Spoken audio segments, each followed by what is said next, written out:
mahasiswa peserta mata kuliah berpikir komputasional. Saya akan menjelaskan materi pada pekan kelima yang topiknya masih terkait dengan problem solving. Tapi lebih khusus lagi, kita akan membahas apa yang disebut sebagai dekomposisi. Nah, sebelum ke sana, saya akan menyampaikan hal yang terkait dengan problem solving ini, seperti yang sudah saya jelaskan pada pertemuan pekan sebelumnya. Bahwa kita sadari saat ini semakin hari, terutama di era revolusi industri 4.0 ini, banyak sekali problem-problem kita itu yang kompleks. Makna dari problem yang kompleks ini adalah banyak sekali faktor-faktor yang mempengaruhi suatu persoalan.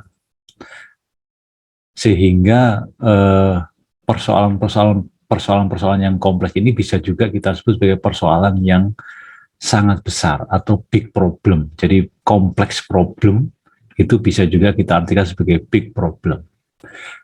Dan tentunya secara otomatis kalau problemnya makin kompleks atau problemnya makin rumit, maka kita itu akan semakin sulit untuk mendapatkan solusi atau untuk menjawab persoalan tersebut. Sehingga dalam menyelesaikan problem, kita harus memiliki berbagai kemampuan dan kita harus berpikir kritis, harus berpikir kreatif untuk bisa mendapatkan solusi dari persoalan-persoalan tersebut. Jadi artinya ada sebuah quotes bahwa memang sulit, itu tentunya sudah bisa dipastikan memang sulit untuk menyelesaikan atau mendapatkan solusi dari suatu persoalan yang kompleks. Nah, di dalam persoalan itu kita sudah mendiskusikan pekan lalu bahwa kita jangan sampai keliru antara masalah dengan persoalan atau antara simptom dengan problem. Jadi yang kita sebut sebagai problem itu adalah persoalan, sedangkan masalah itu biasa kita namakan sebagai simptom atau gejala. Jadi kita sebaiknya fokus kepada persoalan. Dan lebih dalam lagi, kita lebih fokus kepada akar persoalan yang menyebabkan timbulnya suatu masalah. Jadi kita jangan fokus kepada masalah, tapi justru kita fokus kepada persoalan dan akar persoalan. Oleh karena itu, disinilah perlunya kita belajar computational thinking atau berpikir komputasional. Banyak yang masih bertanya, apa sih sebenarnya computational thinking? Apa bedanya dengan thinking yang lain? Karena semua aspek itu pasti ada juga aspek thinkingnya atau aspek berpikirnya. Sehingga muncul misalkan mathematical thinking.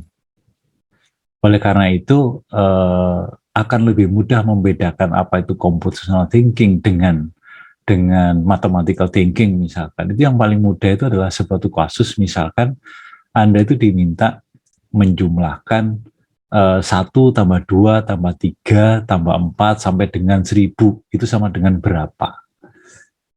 Itu kalau kita berpikir biasa atau berpikir matematika biasa, ya udah kita jumlahkan saja. Tapi dengan adanya computational thinking, maka kita jadi berpikir, oh ternyata di sana ada suatu pola. Jadi 1 kalau saya jumlahkan dengan N itu sama dengan N plus 1.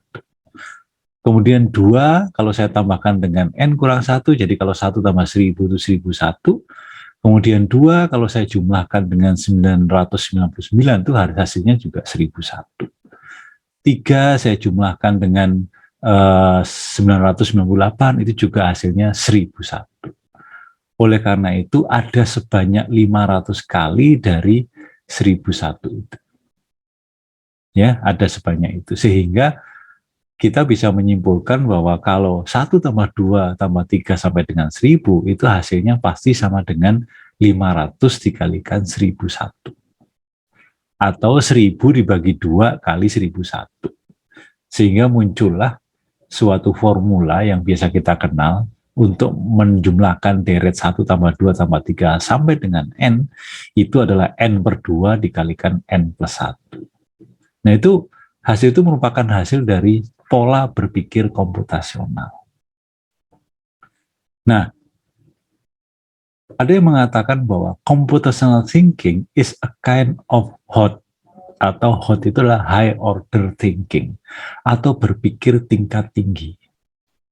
Apa sih berpikir tingkat tinggi itu? Kalau berpikir tingkat tinggi itu biasa kita namakan ada aspek creation atau ada aspek menciptakan. Jadi kalau tadinya 1 tambah 2 kita ngitung biasa, kemudian kita ciptakan sebuah algoritma bahwa ternyata 1 tambah 2 sampai dengan N itu adalah N dibagi 2 kali N plus 1. Jadi kita menciptakan sesuatu dari material yang sudah ada. Kita bukan menciptakan sesuatu dari yang tidak ada, kita menciptakan dari yang ada. Jadi dari situ kita dapatkan formula itu. Apa bedanya dengan low order thinking atau berpikir tingkat rendah? Kalau berpikir tingkat rendah itu hanya sampai kepada aspek menghafal, memahami, maupun mengaplikasikan. Jadi tidak sampai kepada mencipta. Oleh karena itu, kalau kita menghadapi sebuah persoalan yang high order thinking, itu maka kita banyak mengerahkan aspek berpikir. Mengerahkan banyak aspek berpikir untuk menciptakan sesuatu. Itu kira-kira kenapa perlunya computational thinking untuk problem solving ini. Dan itu sangat diperlukan. Supaya apa? Supaya solusi yang kita dapatkan itu lebih cepat kita lakukan, dan juga solusinya itu memang solusi yang optimal bagi problem tersebut. Oleh karena itu, di dalam computational thinking, itu dikenal apa yang disebut sebagai 4 pondasi. Jadi 4 pondasi computational thinking, dan itu biasanya disingkat dengan istilah AADP. AADP itu bukan urutan, ini sebenarnya untuk memudahkan kita membacanya aja. Jadi Anda boleh menyingkatnya sebagai PADA, PADA, atau DAAP, atau AADP. Nah, karena pernah ada film yang populer, yaitu Ada Apa Dengan Cinta, AADC, maka akan lebih mudah diingat kalau 4 pondasi computational thinking itu adalah AADP. Ya, tapi bukan berarti ada apa dengan problem, bukan. Tapi AADP itu singkatan. Jadi A yang pertama itu adalah abstraksi atau abstraction, kemudian A yang kedua itu algoritmik atau algoritma, D yang ketiga itu adalah dekomposisi atau decomposition, dan P itu adalah pattern recognition. Nah, untuk memudahkan kita dalam memahami ini, apa itu abstraksi, apa itu dekomposisi, apa itu pattern recognition, apa itu algoritma, maka biasanya orang itu akan mudah kalau membahas ini diawali dengan dekomposisi. Oleh karena itu, perkuliahan ini itu kita bagi menjadi 4 bagian. Jadi 4 pertemuan sisa, yaitu pertemuan ke-5, ke-6, dan ke-7, itu untuk membahas pertemuan kelima, itu kita membahas dekomposisi. Kemudian pertemuan ke-6 itu nanti kita akan membahas abstraksi, dan pertemuan ke-7 kita membahas pattern recognition. Sedangkan algoritma itu kita bahas setelah UTS, yaitu pertemuan ke-8 dan seterusnya. Itu untuk lebih mudah aja. Nah, bukan berarti suatu persoalan itu dimulai dari dekomposisi, bukan. Menyelesaikan problem itu bukan mulai dari dekomposisi, tapi dari mana saja, tapi lebih mudah kita bahasnya mulainya adalah dekomposisi. Apa itu dekomposisi? Jadi seperti pada slide yang ada, itu bahwa dekomposisi itu adalah mengidentifikasi struktur dari suatu persoalan. Jadi dekomposisi itu mengidentifikasi struktur dari suatu persoalan. Jadi kalau ada persoalan, itu strukturnya apa sih persoalan itu?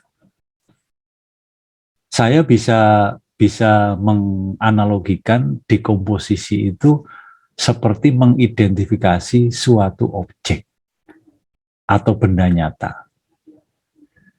Jadi yang dimaksud objek itu bisa benda nyata, bisa problem. Apa itu yang dimaksud mengidentifikasi? Itu menunjukkan bagian-bagian dari suatu objek. Jadi kalau ada persoalan atau persoalan itu utuh begini, ini bagian-bagiannya apa saja sih? Strukturnya apa saja? Itu yang dimaksud sebagai dekomposisi.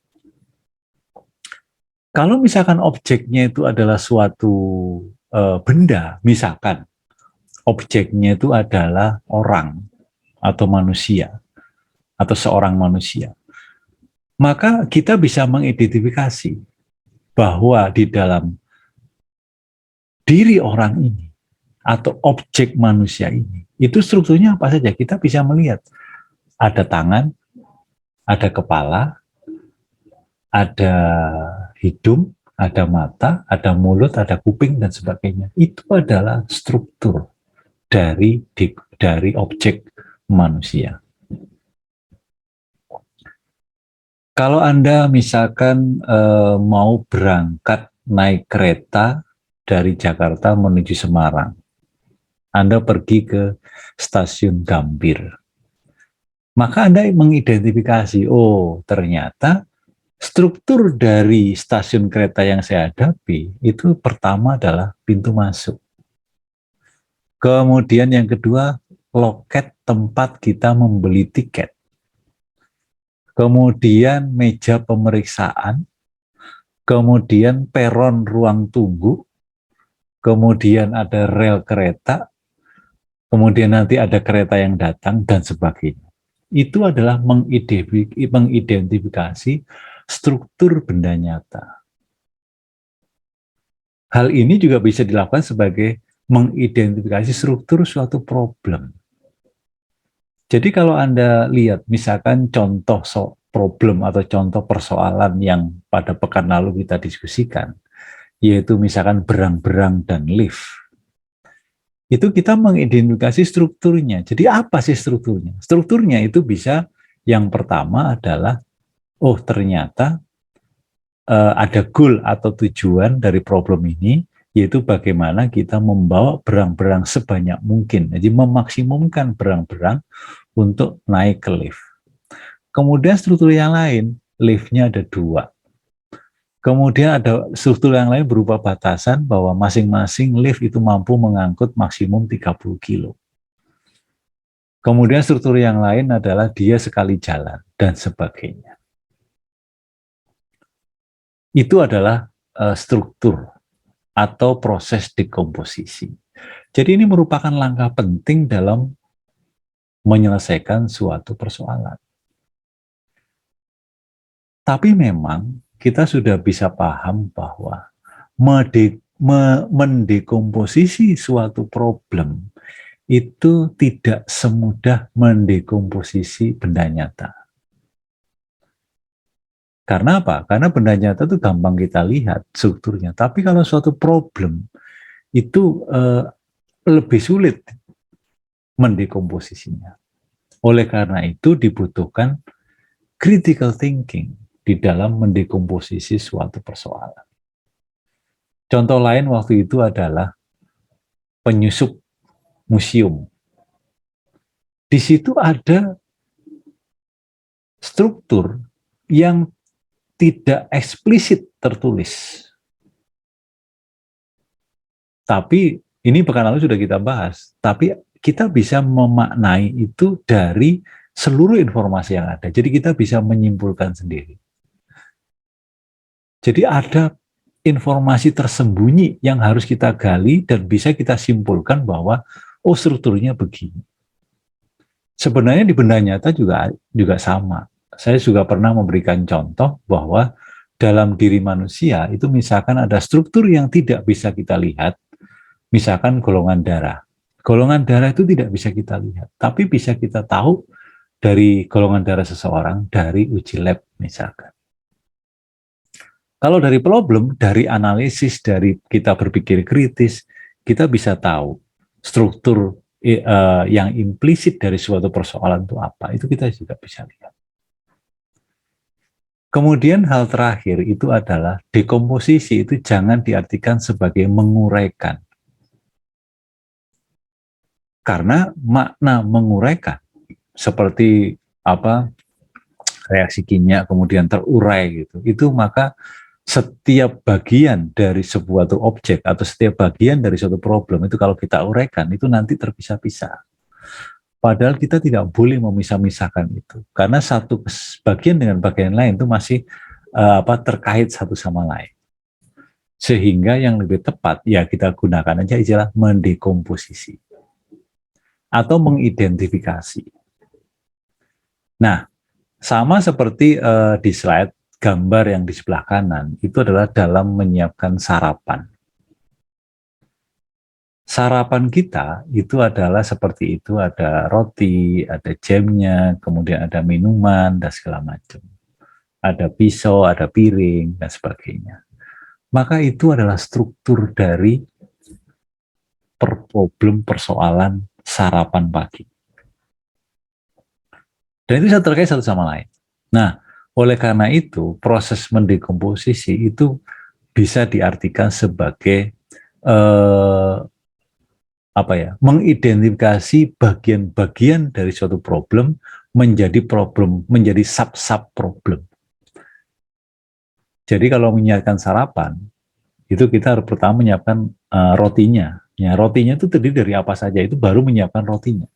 Kemudian minumannya itu adalah bagian yang lain lagi. Itu kita siapkan dengan terpisah. Jadi oleh karena itu dekomposisi itu adalah bisa kita artikan sebagai memecah.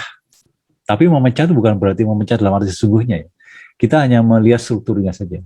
Memecah menjadi sub-problem. Kenapa sebuah problem itu kita harus bagi menjadi problem-problem yang lebih kecil supaya kita bisa menyelesaikan dengan baik. Karena kalau problem itu besar, itu sulit kita menyelesaikan.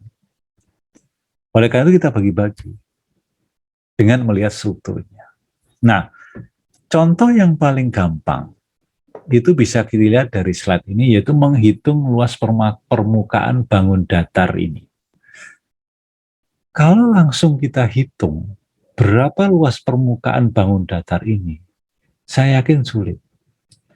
Tidak ada formula di matematika yang langsung bisa menghitung dengan cepat luas permukaan bangun datar ini. Oleh karena itu, bangun datar ini saya lihat strukturnya. Ternyata strukturnya itu ada 3 bagian.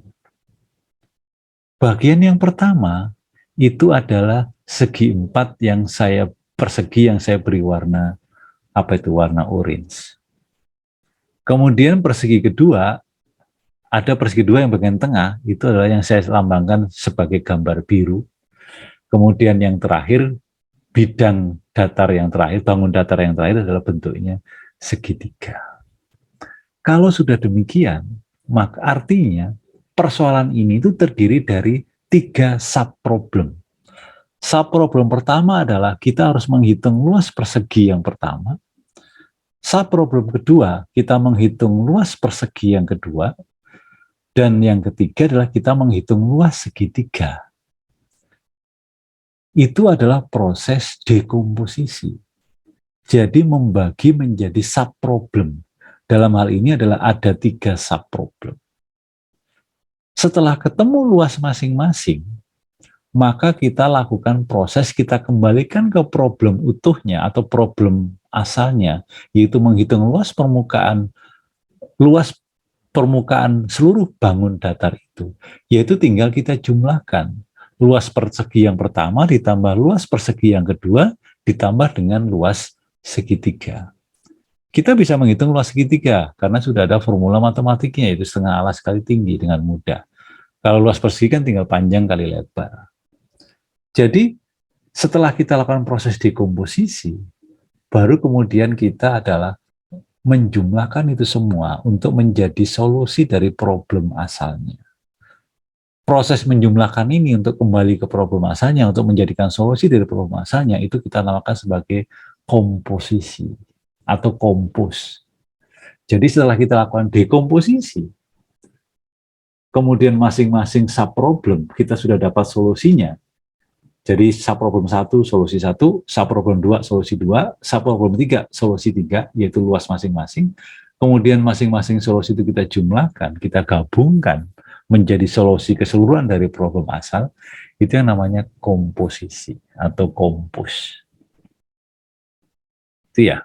Nah, oleh karena itu, kata kunci dari dekomposisi itu adalah buatlah problem itu menjadi lebih sederhana. Atau buatlah suatu problem yang besar itu menjadi problem-problem yang lebih kecil. Atau kalau dalam bahasa Inggrisnya adalah make it smaller. Jadi oleh karena itu, dekomposisi itu di sini disebutkan dalam slide, itu adalah the process of breaking down a problem into smaller manageable parts. Jadi proses membagi problem menjadi lebih kecil, yang menjadi bagian-bagian yang lebih kecil yang bisa kita selesaikan, itu adalah yang kita sebut sebagai dekomposisi. Contoh tadi itu luas permukaan, itu kita bagi menjadi 3 bagian. Nah, bagian-bagian itu manageable part, jadi bagian-bagian yang bisa kita manage, bagian-bagian yang bisa kita hitung luas permukaannya. Setelah itu baru kita gabungkan. Itu kata kunci dari dekomposisi. Jadi make it smaller. Oleh karena itu, di sini lebih jelas dalam bentuk diagram bahwa kalau saya misalkan sebuah problem atau persoalan itu berukuran N, maka kita akan melakukan proses dekomposisi menjadi N subproblem. Jadi ada subproblem 1, ada subproblem 2, sampai dengan subproblem N. Kemudian masing-masing kita selesaikan. Subproblem 1 menjadi subsolution 1, subproblem 2 menjadi subsolution 2, dan seterusnya sampai subsolution yang ke N. Setelah itu kita gabung masing-masing subsolution itu, di mana proses menggabungkan ini yang kita kenal dengan proses kompos. Atau kompos itu menjadi solusi keseluruhan dari problem awalnya. Ini pemahaman antara dekomposisi dengan komposisi, atau dekompos dengan kompos. Ya, itu yang harus kita paham. Contoh lain lagi untuk memperjelas ini, itu adalah sebuah problem menghabiskan sebuah semangka. Bagaimana cara menghabiskan semangka utuh itu? Kalau kita pandang semangka itu yang utuh saja, tanpa berpikir yang lain, tanpa berpikir menjadi subproblem yang lebih kecil, maka kita akan sulit menghabiskan itu. Gimana caranya? Ya. Oleh karena itu, yang paling mudah itu apabila semangka itu kita potong-potong menjadi lebih kecil. Ya enggak? Kan jarang orang makan semangka langsung menggigit dari yang bulat besar itu, yang aneh kan. Kecuali kalau film-film kartun yang kadang-kadang cicak bisa menelan semangka, kemudian gelembungnya besar dan segala macam. Tapi itu kan film ya. Tapi ini sebenarnya adalah contoh yang real, yang sederhana saja. Bagaimana menghabiskan sebuah semangka itu. Oleh karena itu kita potong-potong menjadi lebih kecil. Jadi membagi sebuah semangka besar ke dalam potongan ke semangka yang lebih kecil masing-masing potongan, dan kalau sudah potongannya kecil-kecil, maka solusinya gampang, menghabiskan itu gampang. Caranya apa? Bisa kita makan sendiri satu-satu sampai habis, atau supaya cepat ya kita bagi ke orang, kita bagi-bagikan, kemudian dimakan sampai habis. Jadi ketika seluruh potongan itu habis, maka masalah atau problem ini terselesaikan, kan gitu. Kan goalnya kan semangkanya habis. Tapi habisnya tentu dengan wajar ya, tidak langsung kita buang gitu. Tapi habis karena kita makan. Jadi makannya boleh makan sendirian, tapi mungkin butuh waktu lama. Atau kalau mau cepat ya kita bagikan ke tetangga-tetangga, Dan itu dalam bentuk potongan-potongan yang lebih bisa kita bagikan. Itu ya, itu contoh saja. Nah, contoh yang lain, Anda diberikan suatu deretan angka dalam bentuk segi empat seperti ini, grid segi empat seperti ini. Kemudian Anda ditanya, problemnya adalah kita ingin mendapatkan bilangan terbesar. Kalau ini kita anggap sebagai problem yang besar, kemudian langsung kita cari solusinya, itu mungkin butuh waktu dan mungkin sulit. Kalau di sini kotaknya berapa kali berapa ini? 7 kali 7, yaitu sebanyak 49 bilangan, itu mungkin bisa cepat. Tapi kalau sudah 1000 kali 1000, atau 1 juta kali 1 juta, itu udah repot lagi. Sehingga problem ini itu akan lebih mudah apabila kita melakukan proses dekomposisi. Dekomposisi gimana? Ya sudah, saya bagi aja menjadi beberapa kolom. Jadi kolom pertama, saya cari bilangan terbesarnya berapa? 65. Kolom kedua bilangan terbesarnya berapa? 25. Kolom ketiga berapa? 66. Kolom keempat berapa? 99. Dan seterusnya. Jadi masing-masing kolom kita cari bilangan. Jadi kolom 1 itulah subproblem 1. Kolom 2, subproblem 2. Sampai terakhir kolom ke-7, itu adalah subproblem 7. Dari situ, masing-masing kolom itu adalah kita cari bilangan terbesarnya. Dan itu menjadi subsolusi.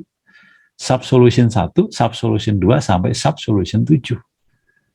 Kemudian dari setiap subsolution itu kita cari bilangan terbesarnya.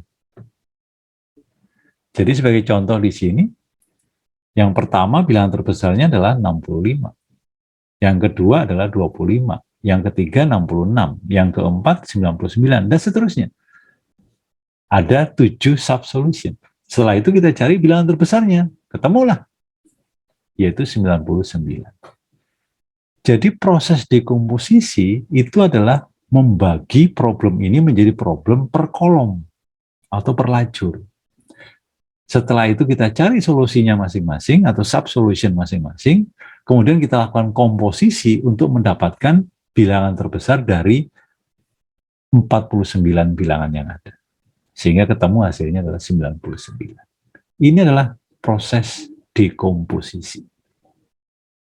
Ya. Nah, untuk lebih memahami itu, nanti di dalam kuliah saya akan memberikan beberapa kasus bagaimana Anda melakukan proses dekomposisi. Jadi dari sini Anda sudah mendapatkan beberapa pengertian tentang atau pemahaman tentang dekomposisi dan beberapa contohnya, sehingga nanti dalam kuliah secara daring saya memberikan latihan contoh kasus dan kita diskusikan bagaimana Anda melakukan proses dekomposisi sampai mendapatkan solusinya. Nah, sebagai pembuka dari latihan nanti, itu saya sampaikan dulu contoh pertama atau latihan, yaitu ada problem yang berjudul Startup Manpower Problem. Ini silakan Anda pelajari, Anda simak, Anda cari bagaimana Anda melakukan proses dekomposisi, termasuk juga jadi pertama mungkin defining the problemnya kayak apa ya, Anda lakukan dekomposisi sampai dapatkan solusinya, seperti yang tadi saya sampaikan. Saya kira itu materi pada pekan kelima ini dengan topik dekomposisi sebagai kelanjutan dari proses problem solving. Semoga bermanfaat. Sampai berjumpa di kuliah daring selanjutnya.